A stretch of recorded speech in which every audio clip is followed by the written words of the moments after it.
মনে হচ্ছে ঈদের খাওয়া দাওয়া কোনোভাবেই শেষ হচ্ছে না, আর হবেই বা কীভাবে।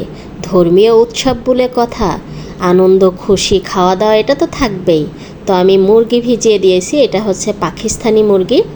তো আমি এটা পানিতে ভিজিয়ে দিলাম ফ্রিজ থেকে বের করে। এখন আমি আসলাম পাটায় বাটতে মশলা, কারণ আমি যত রকমই মাংস খেয়েছি না কেন, এই পাটাই বাটার মশলার মাংস এটার স্বাদ কারোর সাথে যায় না। বিশ্বাস করেন কি না জানি না, যদি কেউ না কখনো খেয়ে থাকেন একবার এভাবে পাটায় বেটে রান্না করে দেখবেন মশলাগুলো। আমি ব্লেন্ডারে করে দেখেছি, আমি আস্ত মশলা দিয়ে রান্না করে দেখেছি, মানে যেভাবেই করি না কেন পাটায় বাটা মশলার সাথে কোনো মাংসের স্বাদ যায় না, এটা আমি গ্যারান্টি দিয়ে বলতে পারি। তো গ্রামের মানুষ যেভাবে করে খায়, আমিও কিন্তু মাঝে মধ্যে পাটায় বেটে এভাবে রান্না করে খাই।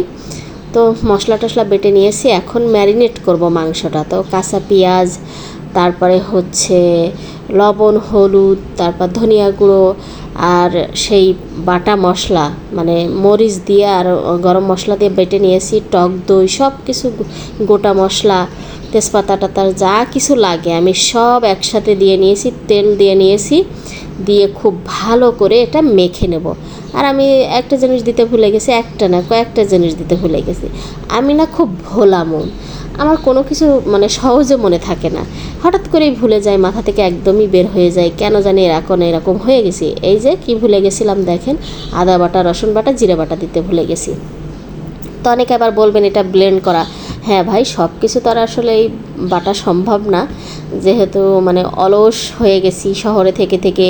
তো ব্লেন্ডারে বাটা কিছু থাকছে আর পাটায়ও বাটা কিছু, আর কিছু একটু থাকলেই মজা লাগে। যাই হোক, অন্য পাতিল বসিয়ে দিয়ে তেল দিয়ে পেঁয়াজ বেরেস্তা মতো টাইপের করে নিলাম, লাল লাল করে ভেজে নিয়ে এর মধ্যে মাংস দিয়ে দিলাম খুব ভালো করে। এখন এই মশলাতে আমি একটু কষিয়ে নেব, যাতে মশলাটাও কষানো হয়ে যায়, সাথে একটু চিকেনে কষানো হয়ে যায়, তারপরে কষানো পানি টানি দিয়ে রান্না করব। তো ঈদের খাওয়া দাওয়া বা ঘোরাঘুরি কার কার শেষ হয়ে গেছে সেটা একটু কমেন্ট করে জানাবেন। আমার তো ভাই এখনও শেষ হয়নি। আমি গতদিনও আমার হাজব্যান্ডকে বলতেছি, তুমি আর আমাকে মানে আমাদেরকে ঘুরতে নিয়ে যাবা না? তো সে হিসাব করতেছে কতদিন আমাদের ঘুরতে নিয়ে গেছে। আমরা হিসাব দিয়ে জীবন চলবে না, আমাদের এত বড় একটা উৎসব, এটা মানে কিভাবে যে উপভোগ করব সেটাই সারাদিন চিন্তা করি। আর তুমি চিন্তা করতেছো কয়দিন ঘুরতে নিয়ে গেছো, সব বাদ দাও, দিয়ে চলো ঘুরতে যাই। তো সালাদটা রীতিমতো আমার হাজব্যান্ড দিয়ে বানাই নিয়েছি। সে মানে বিশেষ করে কোনো শরবত বা সালাদ ভর্তা এগুলো সেই করে। আর এই তো চিকেন দেখেন, লাল লাল চিকেন রান্না করেছি, আর সাথে ভাত, সাদা ভাত কথাই নেই। সাদা ভাতের সাথে মাংস কিন্তু অন্য রকম লাগে, যতই পোলাও টোলাও দিয়ে খান না কেন, সাদা ভাতটা যেন কেমন একটা স্পেশাল। আমার মনে হয় আপনি গরুর মাংস রান্না করবেন বা কষানো মাংস করবেন, এর সাথে পোলাওয়ের সাথে আপনার সাদা ভাত কিন্তু যায় বেশি। আমি একটু অন্যরকম কোয়ালিটির মানুষ। যাই হোক, এখন খাওয়ার পালা, খাচ্ছি, সেই টেস্ট হয়েছে। তো কেমন লেগেছে আজকের ভিডিও সবাই